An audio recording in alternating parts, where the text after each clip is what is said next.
स्वागत है आप सभी का। मैं हूं प्रीति। आइए शुरुआत करते हैं सुबह 9 बजे की सुर्खियों के साथ।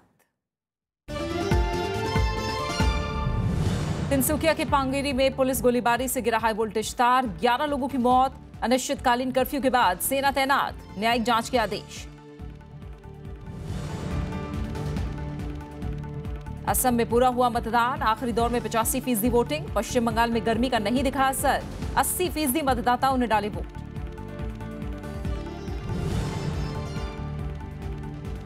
देश भर के मेडिकल कॉलेजों में एक प्रवेश परीक्षा का रास्ता साफ। सुप्रीम कोर्ट ने 2013 के फैसले को लिया वापस, 600 कॉलेजों पर पड़ेगा असर।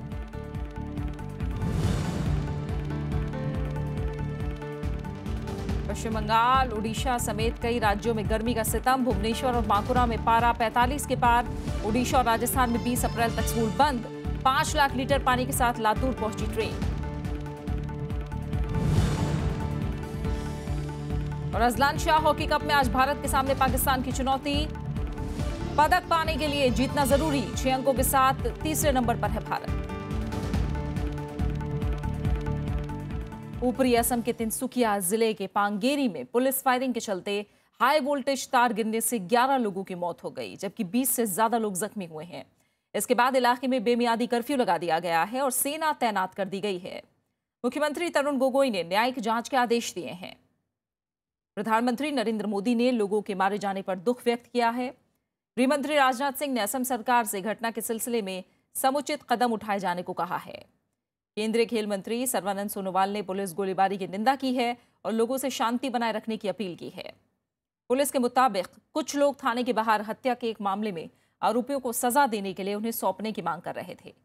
पुलिस ने कहा कि घटना उस वक्त हुई जब घातक हथियारों से लैस बड़ी संख्या में प्रदर्शनकारियों ने थाने पर पथराव किया और कुछ दिन पहले क्षेत्र में 2 लोगों की मौत के सिलसिले में गिरफ्तार व्यक्तियों को भीड़ को सौंपने की मांग की।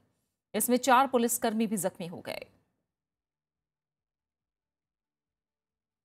बाद विधानसभा चुनाव की असम में मतदान का काम पूरा हो गया। सोमवार को दूसरे और आखिरी दौर में 61 सीटों पर 85% मतदान हुआ। वहीं पश्चिम बंगाल में 31 सीटों के लिए हुए मतदान में 80% से ज्यादा वोटिंग हुई।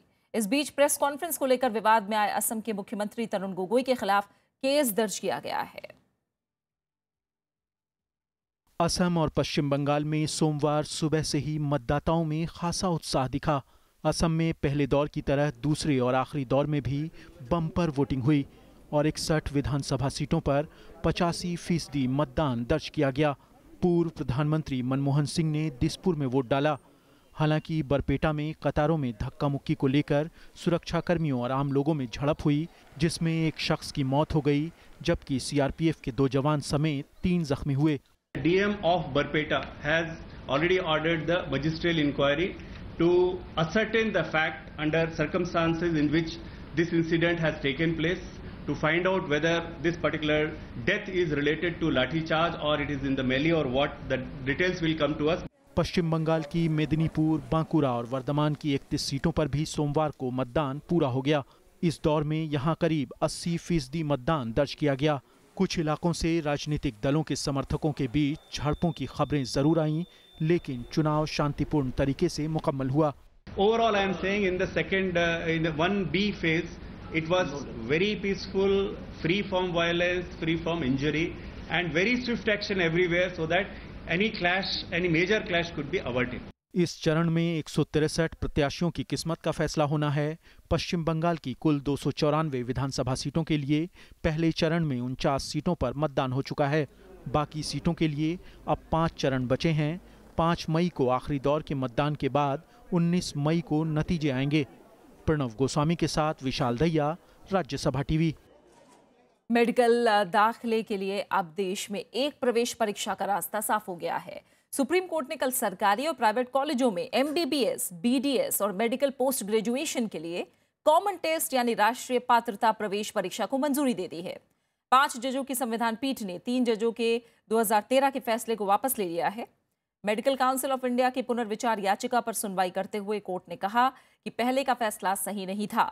इसमें ना तो बहुमत के दृष्टिकोण पर विचार किया गया और न ही पीठ के सदस्यों के साथ विमर्श किया गया। इस आदेश का देश भर के 600 कॉलेजों पर असर होगा जो पाठ्यक्रमों के लिए खुद ही परीक्षाएं कराते हैं। इस आदेश के बाद राष्ट्रीय पात्रता प्रवेश परीक्षा दोबारा प्रभावी हो गई है और ये मेडिकल काउंसिल ऑफ इंडिया पर निर्भर है कि वो इसे कब से लागू करे।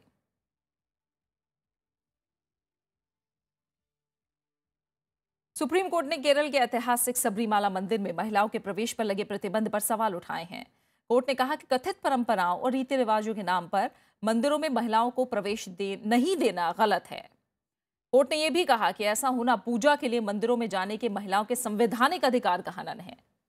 जस्टिस दीपक मिश्रा, जस्टिस गोपाल गौड़ा और जस्टिस कुरियन जोसेफ के बेंच ने सबरीमाला टेम्पल ट्रस्ट के वकीलों से पूछा कि परंपरा का स्रोत आखिर क्या है और क्या संवैधानिक प्रावधान पर ऐसी परंपराएं भारी पड़ सकती हैं। बेंच ने माना कि मामले पर संविधान के अनुसार बहस होनी चाहिए।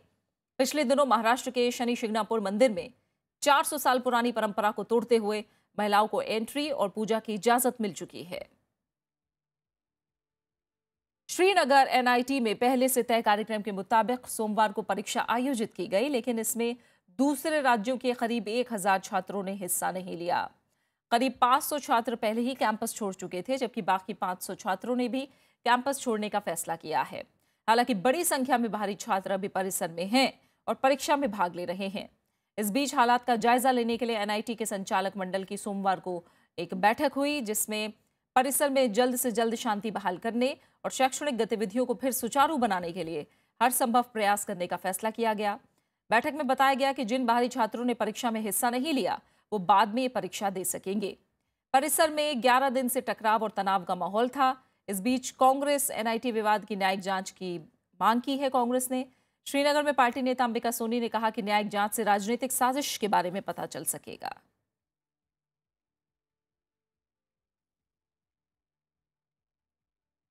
कोल्लम हादसे पर राष्ट्रीय मानवाधिकार आयोग ने केरल सरकार से 4 हफ्ते के अंदर जवाब मांगा है। वहीं आज हाईकोर्ट में ज्यादा आवाज वाले पटाखों पर पाबंदी की मांग पर सुनवाई होगी। इस बीच आज सुबह पुतिंगल मंदिर के प्रबंधन समिति के फरार 5 सदस्यों ने सरेंडर कर दिया है। ये सभी घटना के बाद से ही फरार थे। केरल की क्राइम ब्रांच ने पुतिंगल मंदिर में आतिशबाजी के दौरान हादसे की जांच शुरू कर दी है। पुलिस ने मंदिर समिति के सदस्य और आतिशबाजी का ठेका हासिल करने वाले ठेकेदार समेत 6 लोगों के खिलाफ एफआईआर दर्ज की है।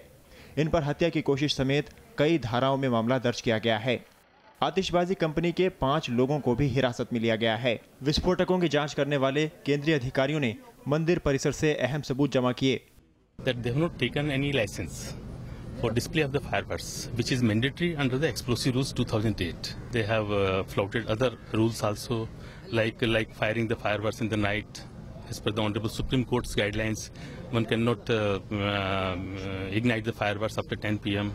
आतिशबाजी कार्यक्रम के लिए मंदिर प्रशासन को अनुमति नहीं मिली थी। इसके बावजूद कार्यक्रम होने से पुलिस और दूसरे अधिकारी भी सवालों के घेरे में हैं।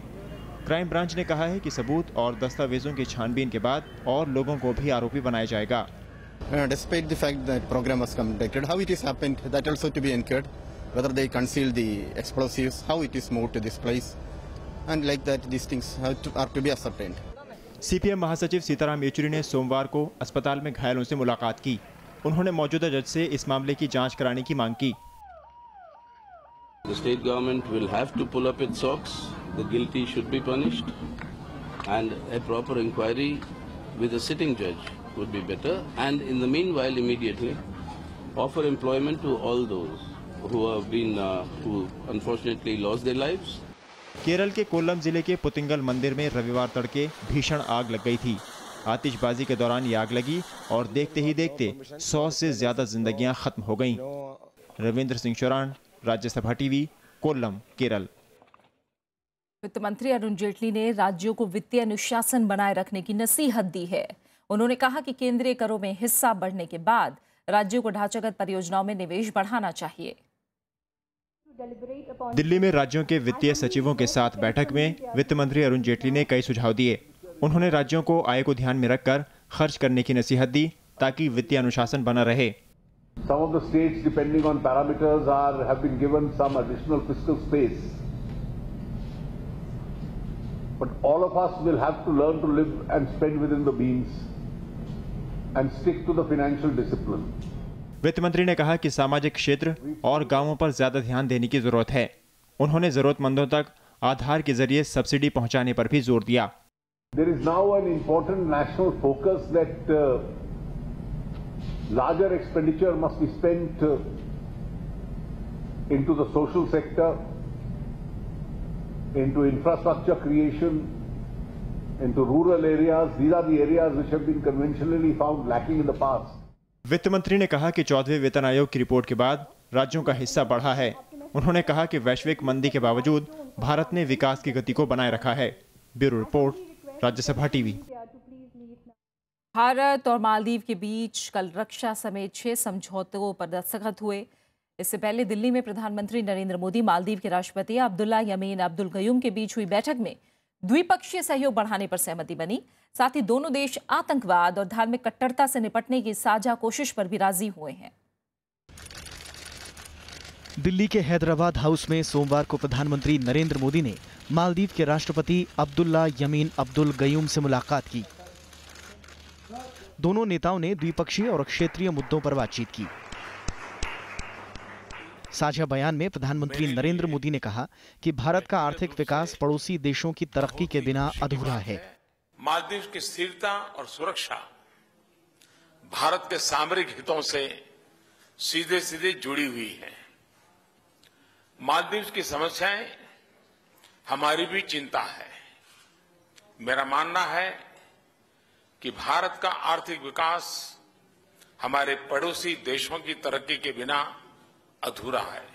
भारत ने मालदीव के रणनीतिक हितों की सुरक्षा और बुनियादी ढांचे के विकास से जुड़ी परियोजनाओं के काम में तेजी लाने का भरोसा दिलाया। प्रधानमंत्री ने कहा कि दोनों देशों के संबंधों का दायरा सामरिक सुरक्षा और आर्थिक विकास से जुड़ा हुआ है। उन्होंने आतंकवाद से लड़ाई समेत दूसरे मसलों में सहयोग बढ़ाने पर भी जोर दिया। Maldives is intimately linked with the security of India. During my visit, Prime Minister and I exchanged views on further expanding our ongoing partnership to counter militant radicalism, cross-border terrorism, organized crimes, and other forms of security threats facing our two countries. इस मौके पर दोनों देशों के बीच कर, पर्यटन, अंतरिक्ष शोध, रक्षा और स्वास्थ्य समेत 6 समझौते हुए। मालदीव के राष्ट्रपति अब्दुल्ला यमीन ने इससे पहले विदेश मंत्री सुषमा स्वराज से मुलाकात की थी। मालदीव और भारत के बीच घनिष्ठ ऐतिहासिक और कूटनीतिक संबंध रहे हैं। भारतीय हिंद महासागर क्षेत्र में चीन के बढ़ते दखल के लिहाज से ये यात्रा बेहद अहम है। Bureau report, Rajya Sabha TV. और फिलहाल एक छोटे से ब्रेक के लिए रुक रहे हैं, आप बने रहिए हमारे साथ।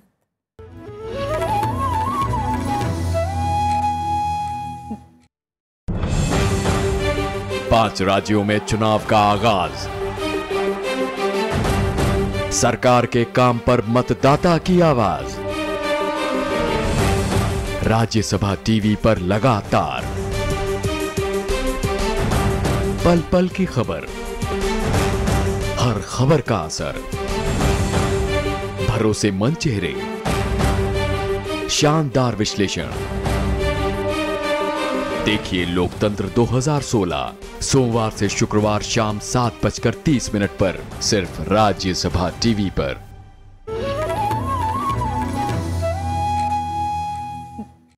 और अब बात सूखे और जल संकट की।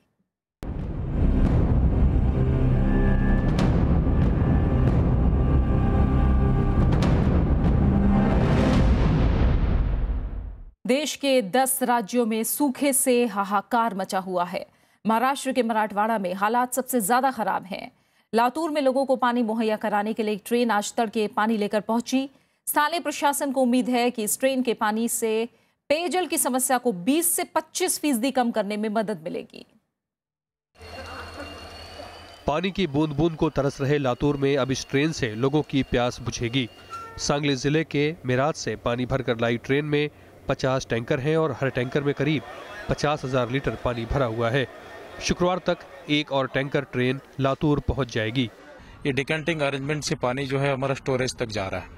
स्टोरेज में जो है हमने हमारे पंप्स लगे हुए हैं, वो पंप्स करके पानी टैंकर में भरेंगे। टैंकर से वाटर ट्रीटमेंट प्लांट तक जाएगा 2 किलोमीटर की दूरी पर, वहां ट्रीट होकर के पब्लिक को मिलेगा। महाराष्ट्र के मराठवाड़ा और विदर्भ में हालात इतने खराब हैं कि कई जिलों में धारा 144 लगी हुई है। लोग कई किलोमीटर दूर से पानी लाने को मजबूर हैं। उधर उत्तरी कर्नाटक के 12 जिले सूखे से सबसे ज्यादा प्रभावित हैं। हैंडपंप, कुएं और नहरें सूखे पड़ी हैं। लोग गांव छोड़कर जा रहे हैं।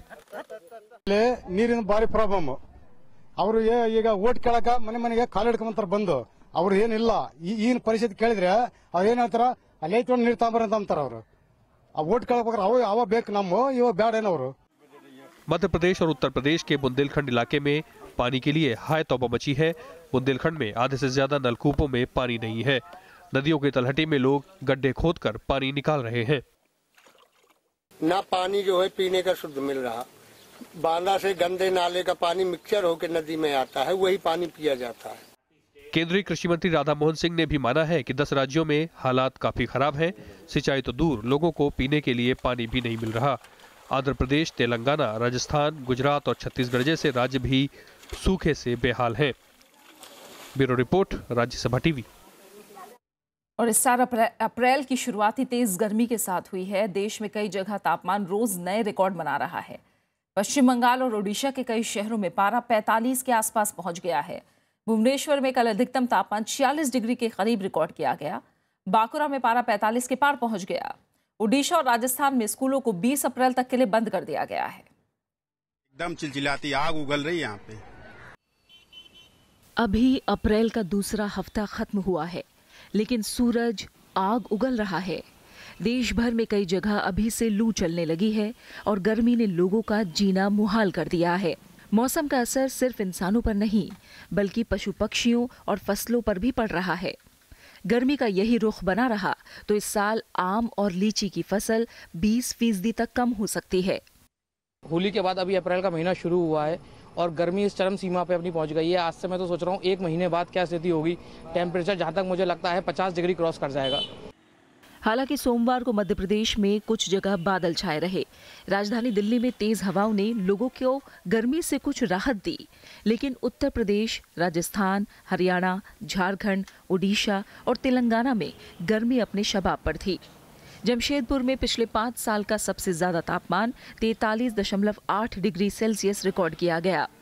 भुवनेश्वर में तापमान 45.8 डिग्री रहा, जो पिछले 30 महीने में सबसे ज्यादा है। कोलकाता में सोमवार का तापमान 40.5 डिग्री था, जबकि वाराणसी में तापमान 42 डिग्री सेल्सियस दर्ज किया गया। इसमें तापमान बहुत ही ज्यादा है, बहुत ही अधिक है, और इसको दूर करने के लिए हम लोग तो ठंडा कोल्ड ड्रिंक वगैरह पन्ना यही पी करके जो है अपने को शीतल कर रहे हैं। गर्मी के कहर से बचने के लिए लोग तालाब और नदियों की शरण ले रहे हैं।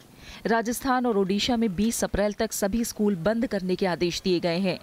इस बीच मौसम विभाग आज दिल्ली में मॉनसून से जुड़ी जानकारियां जारी करेगा। हालांकि अभी बारिश की संभावनाएं कम हैं और मौसम विभाग ने कहा है कि अगले कुछ दिन गर्मी और बढ़ेगी। Bureau report, Rajya Sabha TV.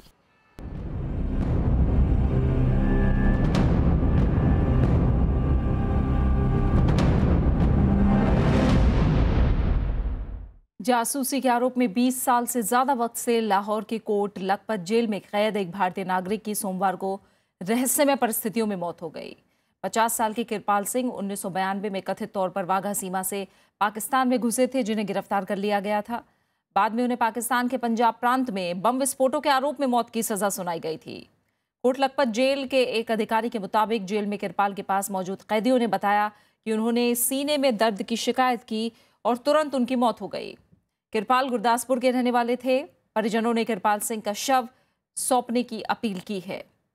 2013 में अप्रैल के आखिरी हफ्ते में लाहौर की इसी जेल में भारतीय कैदी सरबजीत पर कैदियों ने हमला किया था, जिसमें उनकी मौत हो गई थी।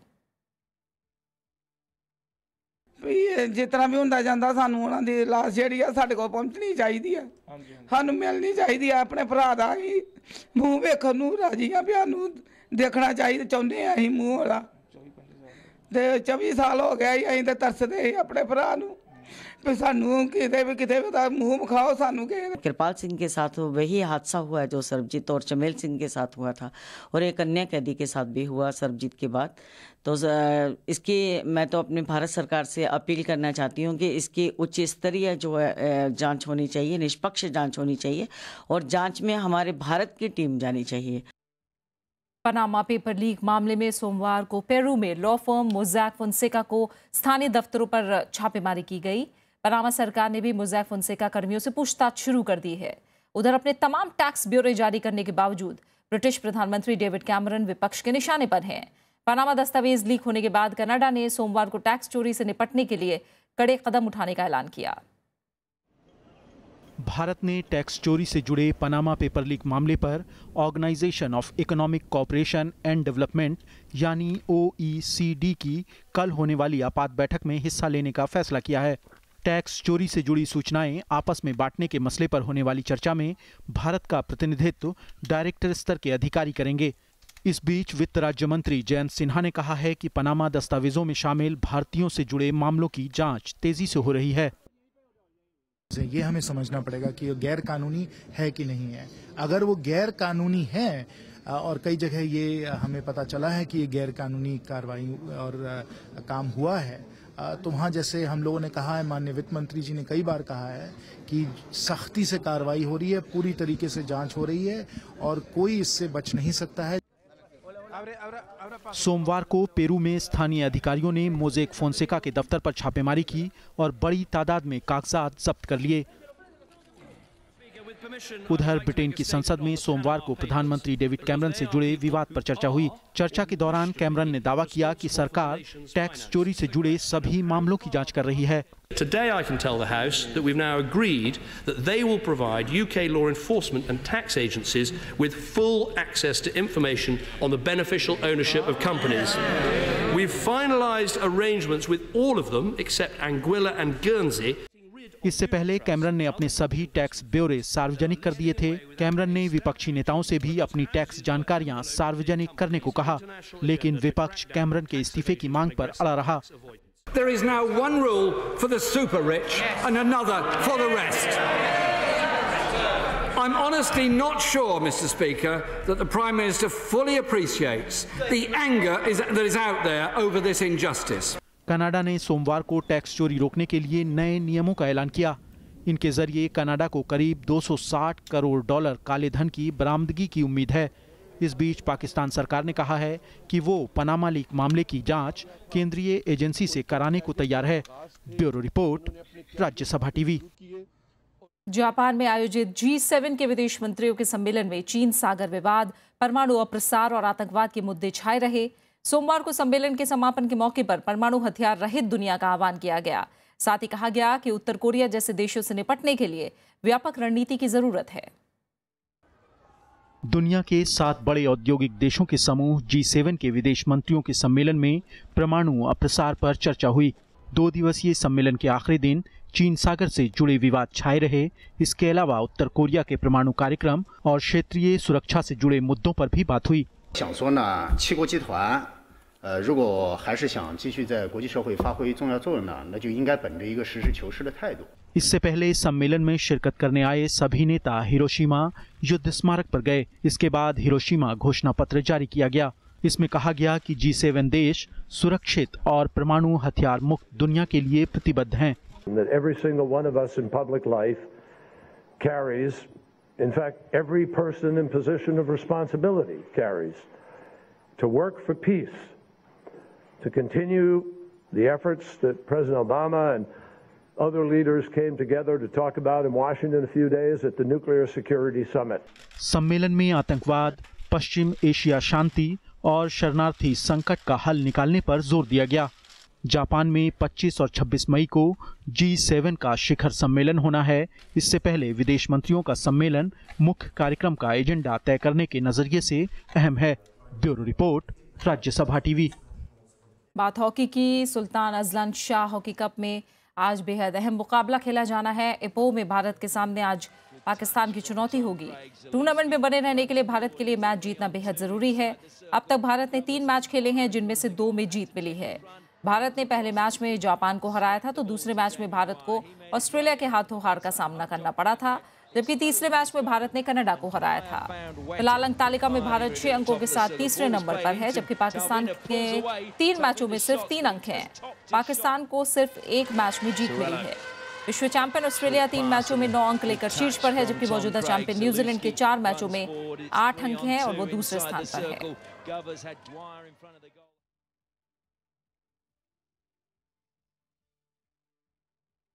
और अब आखिर में हेडलाइंस। तिनसुकिया के पांगेरी में पुलिस गोलीबारी से गिरा हाई वोल्टेज तार, 11 लोगों की मौत। अनिश्चितकालीन कर्फ्यू के बाद सेना तैनात, न्यायिक जांच के आदेश। असम में पूरा हुआ मतदान, आखिरी दौर में 85% वोटिंग। पश्चिम बंगाल में गर्मी का नहीं दिखा असर, 80% मतदाताओं ने डाले वोट।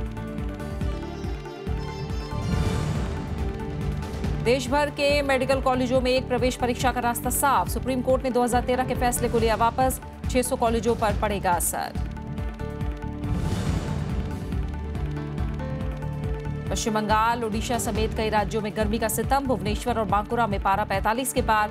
ओडिशा और राजस्थान में 20 अप्रैल तक स्कूल बंद, 5 लाख लीटर पानी के साथ लातूर पहुंची ट्रेन। और अजलान शाह हॉकी कप में आज भारत के सामने पाकिस्तान की चुनौती, टूर्नामेंट में बने रहने के लिए जीतना जरूरी, 6 अंकों के साथ तीसरे नंबर पर है भारत। फिलहाल इस बुलेटिन में इतना ही, आगे देखिए मेरे साथ लोकतंत्र 2016।